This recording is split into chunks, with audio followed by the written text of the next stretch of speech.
You know, from being around a lot of churches and, of course, dealing with a lot of pastors, you see a lot. And you oftentimes see things done the wrong way versus the right way.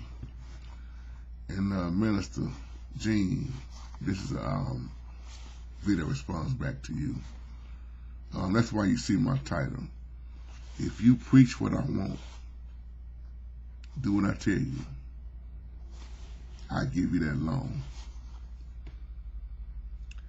Many pastors' goal is to get a bigger building or a better building. And this is why you see so many church building funds. I've known pastors who wasn't begging pastors at first. And then eventually, after about 10 years, they can't figure out why we still in the same spot. I'm going to get you to my message in a minute. Why are we not growing? Most pastors I know, they focus more on the building than the body. And I know a lot of pastors. And the reason why I'm using this title, you teach what I want, do what I tell you, then I give you that loan. Most banks don't like dealing with churches. They don't like church loans. Now you make it fine credit union because the simple fact, when you look at a church, let's just give an example. When you see a lot of church buildings and they have a musician staff, or if they paying a pastor, you know what the bank gonna do. They gonna look at what's going in and what's coming out. And if they see what you got going out more than versus what's coming in, that draws a red flag. Oh, well, man, how you able to pay? We can't see where y'all money going other than, okay, you paying the musicians, and I don't think I want to take a chance with that. Because what you have go on in the church is unreliable income. What do you mean by that? You look at your tithes and offerings, or some say donations. It's not always the same in a lot of churches. Notice I say in a lot of churches, not all. It drops. Okay, and then consider this. When people, especially if it's a high-paying tithe, a high family that pays heavy tithes, if they leave that church, boom, that church income is going to drop big time. Because you have people in a lot of church buildings, I'm talking about putting in big tithes. And a lot of times, they're the ones that want to have a say-so on everything. So, y'all heard me talk about 501c3 years ago. But there are a lot of banks that just simply will not give you that loan. But in Christianity, and I remember hearing a brother just say this not too long ago. I forgot his name. He was talking about in Atlanta, and I so much agree with him. He was talking about how he was trying to get a loan. You know, he was Israelite brother. I can't think of his name. Forgive me.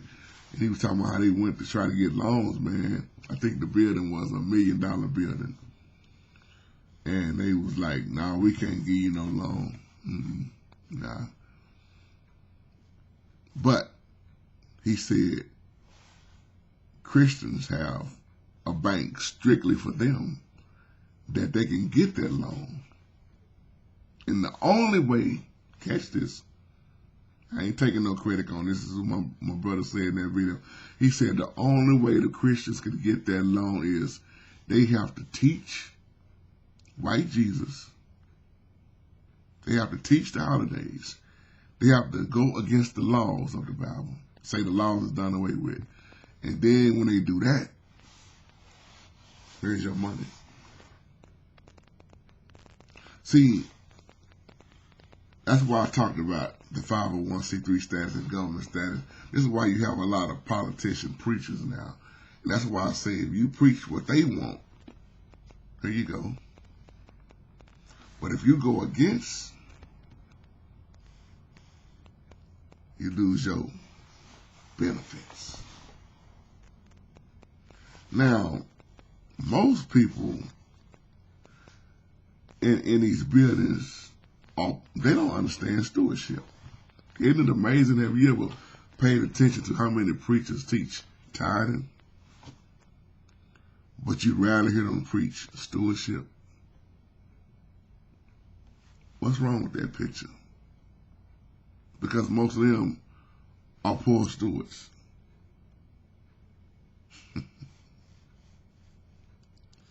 And in the black neighborhood, how many churches do you see on one street? And once again, I'm not talking about our buildings. But if it's about preaching what they want, then they'll give you that loan. Now, have you ever wondered why a lot of these preachers, they want to address homosexuality? First of all, most of them know that their musician style, yeah, y'all know what I'm talking about. They won't go against, or they won't touch certain things in the Bible at all. And there's a reason for that. But see, every church don't operate under 501c3. This is what I appreciate and loved about Destin Ministry. Still do. I love the fact that Pastor Stephen Darby would expound on any subject. He put Hollywood to shame. Or I can look at a church, a place of refuge like Pastor Leonard D. Cochran. Pastor Leonard D. Cochran, he's going to stand, and I always do, on the truth. Like he said in one of his videos, man, years ago, probably about 15 years ago now. He said, I don't even care if you get up and walk out this building. He said, your blood ain't gonna be upon my hands. But how many pastors do you see like that? So if you teach what they want, once again, and you find that type of bank, that's almost like being a slave, ain't it? You up under them. And that's why the average church are going to continue to teach holidays, the white Jesus. They're going to have the Halloween trunk or treats. They're going to continue to teach Easter. Me and my wife was just having this conversation this past weekend. How so many people know the truth, but yet still they pick and choose what they're going to keep. When they know it's all paganism. When they know it's offensive to the Holy Spirit. When they know it don't have nothing to do with Yahshua. But yet and still, they put tradition over truth. They put lies over the gospel. And when you confront them or say something about it, they get mad. And that's one thing I love about the Hebrew Israelite teaching. You know, such thing as holidays. It's going to be all holy days. Truth versus tradition. Truth, what's biblical, versus we've been doing this a long time. And I'm glad to see a lot of people waking up. So just keep this in mind. When you see so many churches operating the way they operate, think politics a lot. I always say the worst thing they ever done too was when they started letting politics getting involved in a lot of these churches. And now you got to look like more politics. If it ain't more political preachers, you got more prosperity preachers. See, even with a mega church, you try to get this church at first, it's $750,000. That's why I say I know it go down in the ATL. $1 million or $750,000, however you try to get that loan, like they tell you, it's this one particular bank. Once again, if you teach what they want, then you can get it. But if you go against it, you better find you somewhere else. Good day, brother. Good day, sister. Find you somewhere else, because we can't give you that loan.